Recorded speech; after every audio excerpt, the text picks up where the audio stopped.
High বন্ধুরা, কেমন আছো? এই আমি এখন আছি খুর্দা বলে জায়গাতে, খুর্দাতে আছি, ভুবনেশ্বরের পাশে খুর্দাতে আছি, উড়িষ্যা।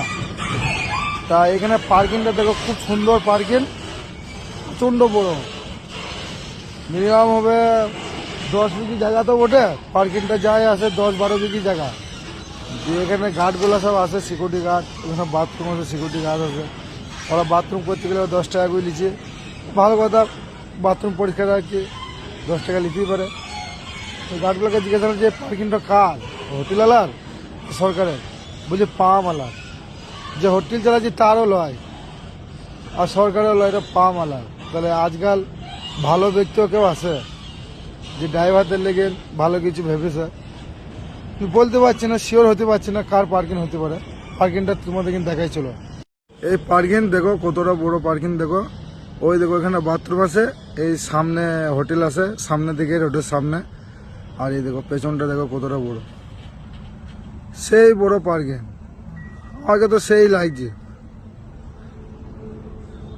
ড্রাইভারদের লেগে ভালো কিছু ভেবেছে, পামালা বলছে পামালার। আর এই আমার গাড়ি, আর এইদিকে আমার বন্ধু আছে।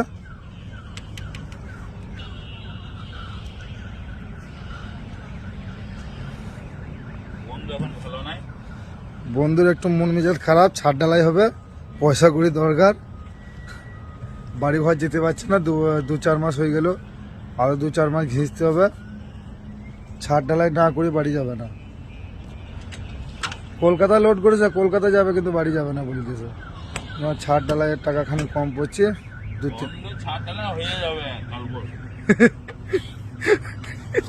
তোমার ছাড় ঢালাই লেগে কি বলছো বলো? আর কিছু বলবে না, আমি বাসি মুখে কথা বলি না। বাসি মুখে বিরাট ডায়লগ, আমার বন্ধু একটা ডায়লগ দিতেছে, বাসি মুখে কথা বলে না। আর এই আমার এই গাড়িটা মানে মোবিল কোথায় চেক হয় সেটা আমি খুঁজি পেয়েছি না, ইউটিউবে সার্চ করতে হবে, ইউটিউবে দেখতে হবে। আমি তো বন্যার খুললাম, নিচে দিয়ে এইদিকে দেখলাম, ওই সাইডে দেখলাম, মানে কোথাও মোবিলটা চেক হয় আমি খুঁজেই পেলাম না। আর বন্ধুকে দেখালাম, বন্ধু হচ্ছে গাড়ির মানে ছোটোখাটো জিনিস কোনটা কী আছে সব বলে দিতে পারে, মানে গাড়ির ব্যাপার নিয়ে সব কিছু ভেঙে বলে দিতে পারে। কিন্তু আমার বন্ধুকে বললাম যে মোবিলটা কোথায় আছে বলো, এতে বুদ্ধি খুঁজিয়ে বললো তোর মোবিল ইউটিউবে সার্চ করতে আসলে পাবি না। আর ইঞ্জিনের যে বর্নার আছে সামনে ইঞ্জিনের, ওই ভিতরে যে বর্নারটা আছে, এই বর্নারটা খুললেই মনে হয় আমার যেতটা সম্ভব, আমার বন্ধু বলছে ওইখানে থাকতে পারে মোবিলের, মোবিল চেক করারই। এবারে মোবিল চেক করতে গেলে কি আমি ওই ভিতরে ঢুকতে যাবো নাকি?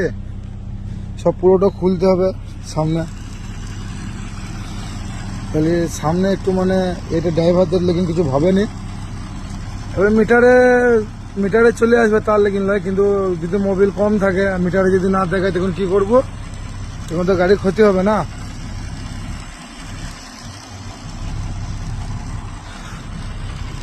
আমার বন্ধু স্টার্ট করে দিয়েছে অলরেডি, গাড়ি ছেড়ে দেবো আমরা। আর আমাদের 500 কিলোমিটার, 500 কিলোমিটারই হবে, মানে 550 কিলোমিটার। আমরা তো কলকাতার ভিতর যাব না, আর ধুলাগড়ির দিকে যাব। আর 500 কিলোমিটার আমাদেরকে গাড়ি চালাতে হবে। আমি তো পুনাতে ছেড়েছিলাম শুক্রবারে গাড়ি ছেড়েছিলাম রাত 9টার দিকে। এখন পর্যন্ত আমি 1500 কিলোমিটার গাড়ি চালিয়ে দিয়েছি, 1500 1550। ঠিক আছে বন্ধুরা, রাখি। এই পার্কিংটা লেগে অনেক ভালো লাগলো, যেটা পামালা করেছে বলছে, কিন্তু আমার মনে হচ্ছে সরকারের পার্কিং। এতগুলো সিকিউরিটি পুষিছে, 10-12টা, পামালা পুষতে পারবে না, সরকারেরই হবে। কিন্তু ও বলছে পামালার পার্কিং। আর একটা হোটেল আছে সামনে,